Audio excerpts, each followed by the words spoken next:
자, 오늘은요, 공부합시다. 오랜만에 공부합시다를 좀 찍어 보겠습니다. 공부합시다의 이 나무의 2차 생장에 대한 얘기를 한번 해보겠습니다. 나무뿐만 아니에요. 풀도 마찬가지지만, 식물들은요, 생장을 하는 데 있어서, 자, 1년 동안에 겨울이 가장 춥기 때문에 그때까지는 그 전까지 자라잖아요. 그죠? 그게 이제 나무의 아니면 식물들의 생장 중에서 1차 생장이라는 게 있고 2차 생장이라는 게 있습니다. 그 구분은 어떻게 구분을 하냐면요. 꽃이 피고 열매가 맺는 그 앞 단계를 1차, 그 다음에 그 열매가 다 익어서 떨어지고 난 다음에 그 뒤에 생장하는 것, 네, 그게 2차 생장이에요. 자, 나무는요, 특히 풀 같은 경우도 마찬가지지만은 나무 같은 경우는 확실하게 1차 생장과 2차 생장을 정확하게 구분을 하고서 생장을 합니다. 지금 보시는 이 황매화, 즉 죽단화인데요. 이거는 죽단화인데 거의 황매화와 같은 경우예요. 자, 보시게 되면은 색깔이 조금 다르죠. 여기 있는 얘 색깔과 얘 색깔과는 색깔이 달라요. 여기 연두색이고 여기 녹색이에요. 다시 말해서 여기까지는 1차 생장을 했고 꽃을 피웠습니다. 그리고 꽃이 떨어지고 나서 2차 생장을 지금 하고 있고 이렇게 새싹도 지금 나오고 있어요. 그죠?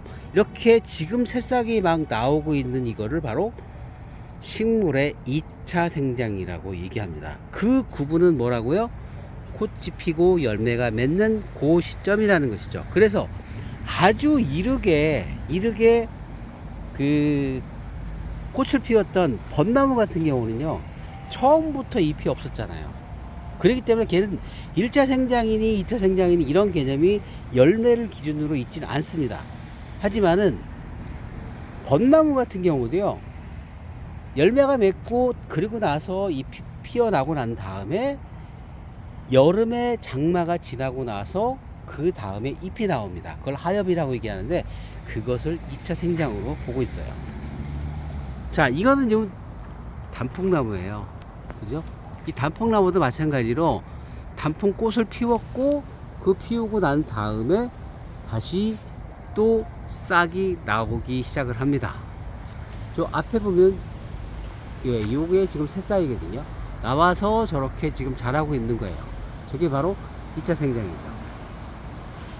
그래서 1차 생장과 2차 생장은요, 색깔로 구분할 수가 있어요. 색으로 구분이 가능합니다. 길거리 다니시다 보면 이렇게 느티나무의 색이 다른 걸 볼 수가 있을 거예요. 지금 연두색이 있고 그 다음에 가운데는 굉장히 녹색이죠. 그죠? 자, 그 연두색은 무엇일까요? 예, 연두색은 이미 꽃을 피웠고 열매를 맺었습니다. 근데 가운데 있는 이 녹색은요, 아예 꽃을 피우지 않은 나무예요. 그러다 보니까 저렇게 계속 자라고 있고 그 녹색으로 변한다는 얘기는 저기에 각종 자기를 보호할 수 있는 그런 독이나 이런 독성분을 많이 채워넣었다는 얘기고, 이렇게 지금 연두색으로 나오는 이유는요, 지금 싹이 막 나오기 때문에 저기에는 독이 없어요. 왜? 자라야 되기 때문에. 그죠? 그런 개념이라고 볼 수 있어요. 더 가까이 보면은 2차 생장을 지금 느티나무가 하는 것을 보여드리고 있는데요. 이렇게 지금 새싹이 따로 나오고 있습니다. 여기도 마찬가지로 이렇게 싹이 나오고 있죠. 전체적으로 다 그렇습니다. 바로 이것이 2차 생장의 흔적인 거죠. 자, 그러면 생장의 정도로 친다면, 다시 말해서 1차 생장보다 2차 생장의 길이가 더 길거나 아니면 이런 거, 아니면 양이 더 많거나 하는 측면에서 보면은 오히려 1차 생장이 훨씬 더 양이 더 많고 1차 생장의 기간이 깁니다. 2차 생장은요, 1차 생장보다 대부분 짧다고 보시면 돼요. 쉬운 얘기로 다 하지 못한 얘기를 하는 그 정도 수준이다. 네. 변명을 늘어놓는데, 아니 무언가를 연설을 했는데 다 하지 못한 그 뒤에 후렴구 정도를 하는 거라고 보시면 되는 거죠. 그래서 1차 생장이 가장 중요한 요건이 되는 거고요. 그 1차 생장을 좌지우지하는 것이요, 전년도의 환경입니다. 수종마다 차이가 있지만 고정 생장을 하는 이런 소나무 있잖아요. 이런 소나무 같은 경우는요, 작년의 환경에 굉장히 영향을 많이 받습니다. 그리고 작년 환경에 따라 가지고 올해 환경이 아무리 좋아도 작년 환경이 나쁘다 라고 하면은 작년 환경에 따라 가지고 그만큼만 자랍니다. 근데 올해 환경이 되게 좋았어요. 그리고 내년에는 환경이 안 좋다. 그래도 올해 환경이 좋은 상태의 그것으로 그만큼 잘 자랍니다. 그래서 고정생장을 하는 소나무 같은 경우는 올해의 어떤 환경을 얘가 그대로 기억을 하고 있어요. 기억을 하고 내년에 그 환경에 맞게끔 성장을 하는 거죠. 근데 이렇게 자유생장을 하는 이 단풍나무 같은 경우는요, 작년 환경하고는 아무 상관이 없습니다. 작년 환경은 1차 생장에 약간 영향을 줄 뿐이고요. 그리고 나서 올해 환경이 어떠냐에 따라 가지고 올해 환경을 본인이 측정을 해서 그 올해 환경에 따라 가지고 따라서 생장을 합니다. 그래서 올해 환경이 굉장히 좋잖아요. 그러면은 작년 환경은 1차 생장 때 반영을 살짝 하고 그 다음에 2차 생장 때 올해 1차 생장보다 더 많이 생장을 하거나 또는 3차 생장까지 아니면 4차 생장까지 하는 그런 자기 나름대로의 자유 생장을 마음대로 하는 것이 바로 이런 단풍나무라든가 고추나무라든가 아카시나무나 이런 것들이라고 볼 수가 있어요. 그래서 이 녀석들은요, 만약에 갑자기 겨울이 없어졌다 그럼 1년 내내 푸르게 자랍니다. 절대로 죽지 않습니다. 그게 자유생장을 하는 녀석들과의 차이예요. 하지만 고정생장을 하는 녀석은요, 때 되면 죽습니다. 근데 얘는 어차피 소나무는 상록수죠. 예, 상록수이기 때문에 1년 내내 자라 있는 것이고요. 어쨌든 간에 생장이라는 개념에서 보면은 지금 제가 말씀드린 게 뭐냐, 1차 생장, 예, 1차 생장인데 작년에 환경에 굉장히 영향을 많이 받는 것들은 이렇게 고정생장을 하는 소나무라는 것이죠. 그리고 작년 환경에 영향을 전혀 받지 않는 자유생장을 하는 녀석은 바로 이런 녀석들. 네.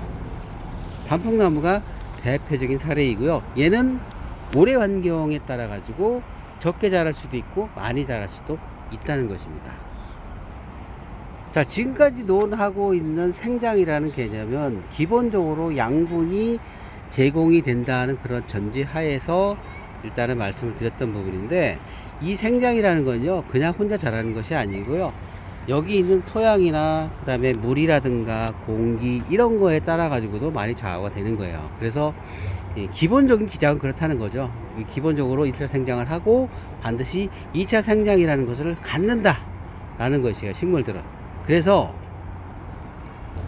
우리가 나무를 관리할 때, 내가 집안에 나무를 하나 키우잖아요. 나무를 관리할 때 2차 생장을 하는 시기에 만약에 자르거나 어떤 그 절단 행위를 하거나 아니면 뭘 이렇게 이 나무한테 뭐 충격을 가하잖아요. 그러면 죽을 확률이 많습니다. 이거는 주의를 하셔야 되는 부분이기도 해요. 예. 우리 그 공원을 관리하는 분들이 있으시죠, 그죠?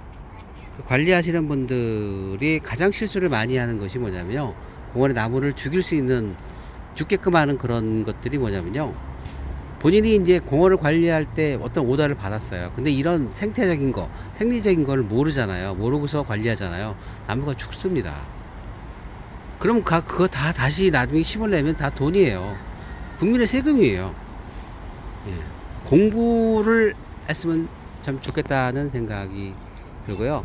요즘에 또 이렇게 유튜브나 또 저같이 이렇게 친절하게 설명해 주는 사람들이 많으니까 가능하면 보시고, 예, 보시고 나서 이렇게 자기 업무에도 좀 적용을 했으면 참 좋겠다는 의견을 드리면서 오늘은 생장 중에서 2차 생장에 대한 얘기를 여러분들한테 전해드렸습니다. 구독과 좋아요는 저한테 살이 되고 피가 됩니다. 감사합니다.